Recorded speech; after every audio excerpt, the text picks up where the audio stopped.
In today's video, I'm going to teach you how to insert checkboxes automatically in Google Sheets. We're going to make checkboxes that stay invisible until you actually start typing in your sheet so your layout stays clean and only shows controls when they're needed. First, let's add the checkboxes to the column where you want them to live. In this example, that's column A. Leave row 1 for headers, then select A2 down through the rows you plan to use. You can select a large block like A2 through A100 to keep things simple. With that range selected, insert checkboxes for those cells. Once that's done, every row in that range now has a checkbox ready to go.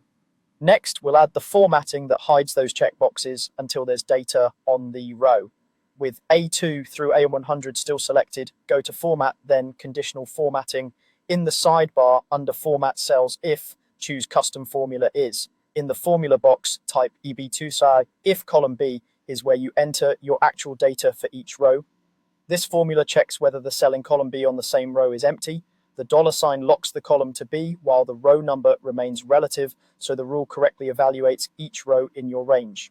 Now set the formatting style for when that condition is true. Change the text color to white and set the fill color to white as well. This makes the checkbox effectively invisible when the row is empty. Click Done to apply the rule. Here's how it works. When a row's column B cell is empty, the conditional format turns the checkbox cell white on white, keeping your sheet visually clean. As soon as you type anything in column B for that row, the condition is no longer true, the formatting is removed, and the checkbox becomes visible again.